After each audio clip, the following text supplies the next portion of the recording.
Hello and welcome to This Is. We have our first look at the iPhone 12, and I'm going to tell you why the 12 mini is the best one to get and the only one you should get. I think what Matt means to say is that that's the one that works best for him, because I think that all of y'all should buy the iPhone 12 Pro Max. And I think almost no one should.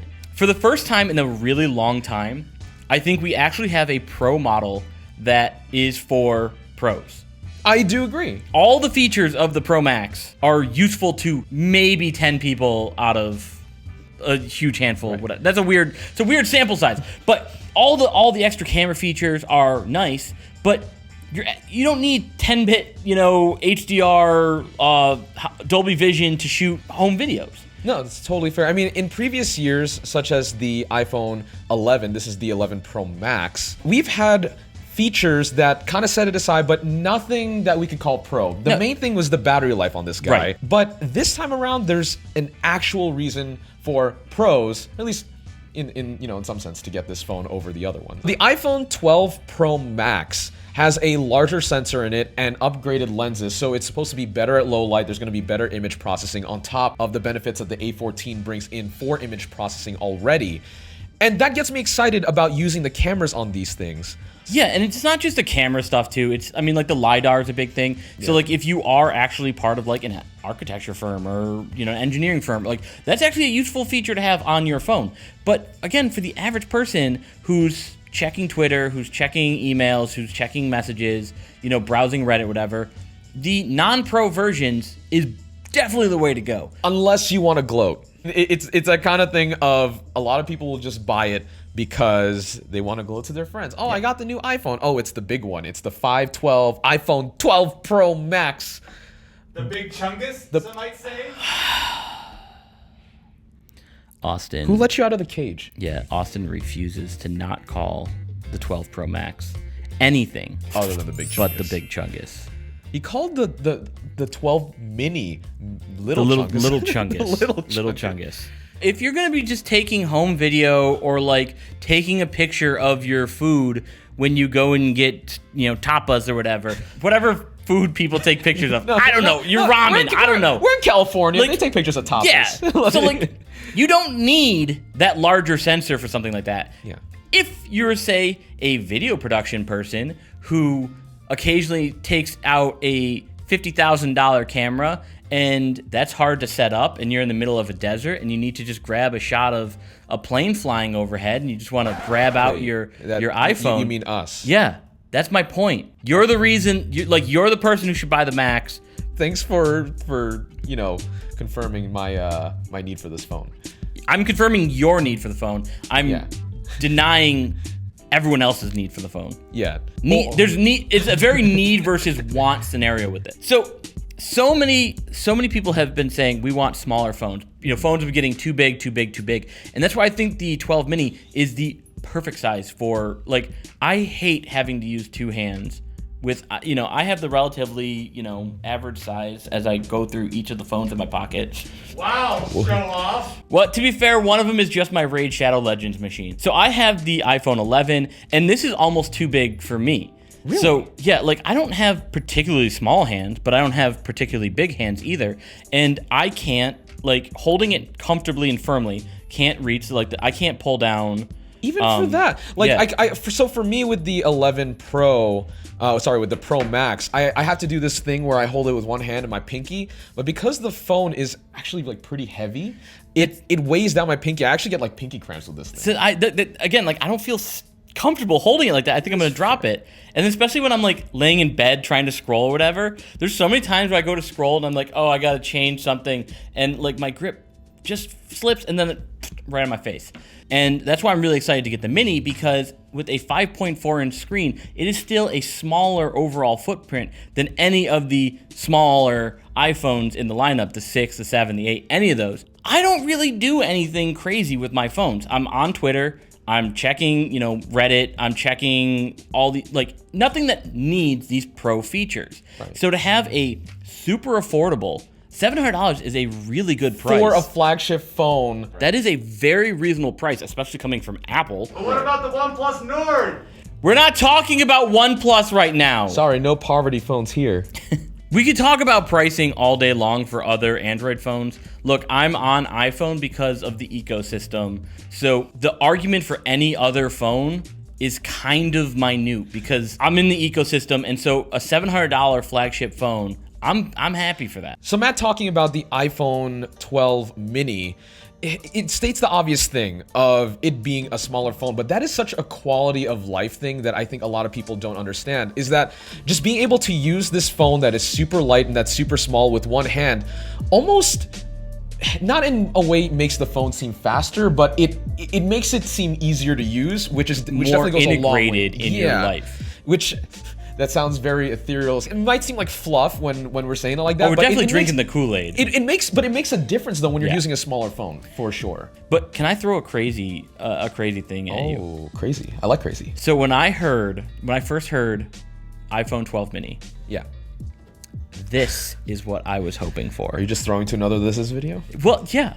So we tested out mini phones on another episode of This Is, and I actually kind of fell in love with this form factor. If there was an iPhone experience with maybe 2 lines of the home screen, 3 lines max, whatever, I would rock this so hard. You have no idea. And again, because it's just so convenient to just have in your pocket. Like, who needs a folding phone? Well, look. When your phone is a reasonable size. Hey, no. I was literally gonna bring this up right after your point, but something that I do appreciate is not even for using it in your hand, but just having a phone that can go smaller in your pocket is a big selling point for me. And while obviously I'm not saying that Apple should have a folding phone anytime soon or that they're working on one, because I mean, you could talk about the rumor mills all day. We have no idea. Right. But I see what you're talking about here. Like, I've been using the Gen 1 Z Flip, Austin's hand-me-down, for the better part of a month now.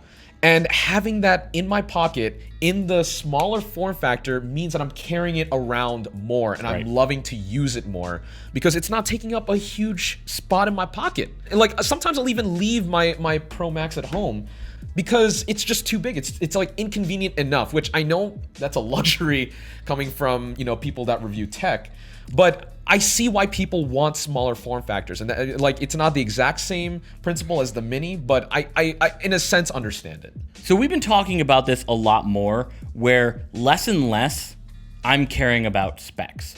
So we talked about this with the Surface Laptop Go, like the Surface Duo. I mean, really the Surface products in general, but I care so much more about how something feels in my hand, how the hardware is. Specs are like 3rd or 4th on my list for what I'm actually deciding when I'm getting a device now. Right, and the thing is that things are so good right now where even the mid-range stuff is good enough for most people, even for us as maybe slightly more power users. We're not like totally up there, but we don't feel constrained by the specs. Every device. Right. We have a table with every phone that's come out in the past, I don't know how many years. That's not a bragging point, but it's just we have all of the comparison. Tested it. Yeah, we've had the comparison points here, and we really don't notice a difference at a certain point. Right.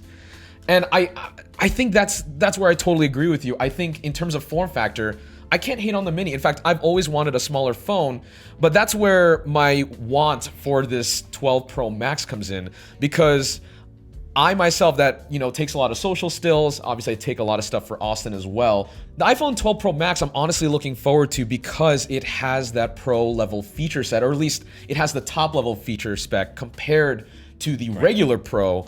And in addition to the size, which I'm accustomed to, maybe there's a slight worry for people that are coming in from the normal size Pro or even an iPhone 11 or anything in that size. But I think that this year, more than the other ones, bottom line, there is a bigger reason to buy the Pro Max over the normal Pro. And I think that's why I want it. And just let's clarify real quickly. We did a much better comprehensive of like what the differences are between each phone, which you can check out on the main channel. But the gist of it is all of the phones have the same processor. All of them have the same RAM. They have the same GPU. The real difference comes down to the cameras. And that's really the only, and I say only because it is a big difference, but the only real difference is the screen sizes and the camera. So the biggest flaw with the budget iPhones from last year is no longer a factor now. So the big flaw was that they were a pretty crappy screen in comparison to the Pro line. So it was a LCD sub HD screen, but now you are getting a full high-res screen. I don't have the exact resolution in front of me here, but it is... Literally do. It's on the CPU. No, you didn't write it down. Yeah, it's high pixel density OLED. Yes. You know, with all of the HDR tech in it. It's Across the board. Yes. So you're not sacrificing anything by getting the 12 or the 12 mini.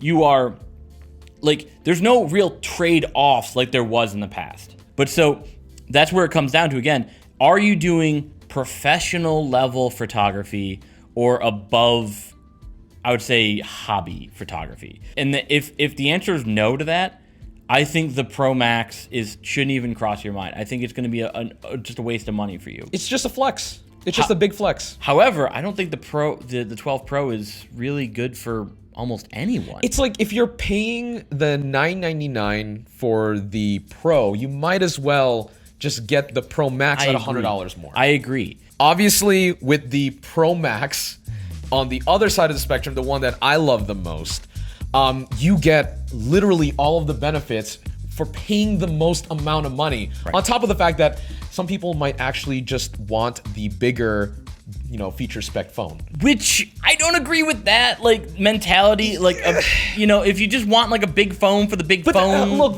there are a lot of people that buy these iPhones and keep them around for a long period of time. They want to have that reassurance that the thing that they're holding onto is the top of the line so that it lasts them that 3, 4, 5 years. I want to ask, do you think that there's a large amount of people who are buying a Max for extended period of time? I think the people who are buying a Max are the same ones who are buying it every year. I don't want to say that it's, black and white as that. I don't think we can have those specific numbers. I don't know for sure. I just looking at comments whenever we do a video like these, I see the people who I see saying, I've been using X phone for 3 years. It's always my iPhone 6.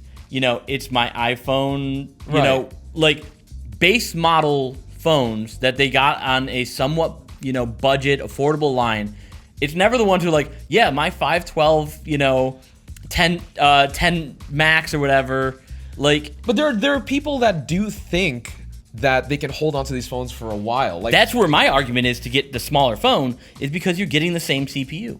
So you're getting all the updates anyway. You're still going to get the same updates. Broad strokes updates. You're still getting 5G. Yeah, we touched on the main channel video where it's a bummer that none of them have 120 hertz displays. Yeah. But it's a really good deal for $700. Let me know what you think in the comments below.